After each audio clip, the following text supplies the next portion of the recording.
انہوں نے بڑے مفصل طریقے سے بات کی ہے. میں صرف کہوں گا کہ جو ایڈیشنل ایلوکیشن دی گئی ہے یوٹیلیٹی سٹورز میں, اس پہ بھی ذرا دیکھ لیجئے گا, بیکاز اس میں بھی خاطر خواہ اضافہ کیا گیا ہے. نیکسٹ کویسچن جی. سہیل چودھری صاحب. جی سر.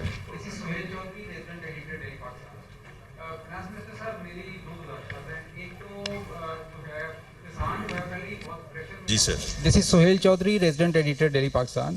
فائنانس منسٹر صاحب, میری دو گزارشات ہیں. ایک تو جو ہے کسان جو ہے پہلے ہی بہت پریشر میں ہے جب سے اس کی جو ہے بمپر کراپ ہوئی ہے ویٹ کی, تو پہلے سے اضافی امپورٹ کی وجہ سے کوئی ٹیکس نہیں لگایا جی. دیکھیں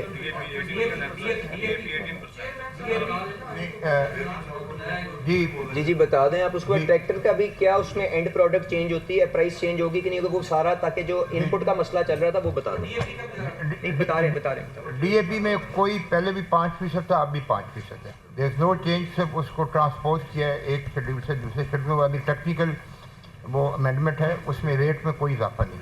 ٹریکٹر کا تو ہماری جو ٹریکٹر کی کمپنیز تھیں انہوں نے خود بھی ریکویسٹ کی تھی, کیونکہ کچھ ٹریکٹرز امپورٹ ہو رہے ہیں, کچھ ٹریکٹرز لوکل بن رہے ہیں. جو لوکل ٹریکٹرز بن رہے ہیں ان کے ان پٹس پہ سارے پہ 18% ٹیکس لگا ہوا ہے. تو جو امپورٹ ہو رہے ہیں وہ تو ظاہر ہے ان کے ان پٹ سے چونکہ ٹیکس نہیں ہے تو ان کی اس کے ساتھ کمپیٹ نہیں کر رہے تھے. ابھی جو ان کو ایک تو 18% نہیں لگایا ٹریکٹرز پہ, 10% لگایا ہے, اور اس میں سے کوئی 7% کے قریب جو ہم نے کیلکولیشن کی ہے وہ آلریڈی وہ ان پٹ سے دے رہے ہیں, جو کہ پہلے کاسٹ کا حصہ تھا, اب ان پہ ٹیکس لگا ہے تو وہ ایڈجسٹ ہوں گے. تو کل کوئی 2-3% ان پہ ٹیکس کا شاید اضافہ ہوگا یا 4%, پلس ان کو اچھا کمپیٹ کر سکیں گے جو امپورٹڈ ٹریکٹرز ہیں ان کے ساتھ.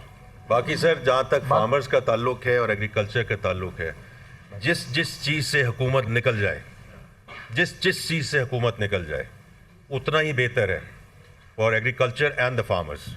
میں بڑا کلیئر ہوں اس چیز کے اوپر, کیونکہ ٹھیک ہے ویٹ اسٹیپل کاسٹ ہے, کراپ ہے, اس کے اپنے سینسٹیوٹیز ہیں, لیکن رائس میں کیوں نہیں کچھ ہوتا؟ مارکیٹ بیس ڈیمانڈ سپلائی چل رہی ہے, ایکسپورٹ ہو گئی, بمپر کراپ ہو گئی, کبھی نہ اس کی خبر آئی, نہ کبھی فارمر نے کمپلینٹ کیا. تو ہمیں اس ڈائریکشن میں جانا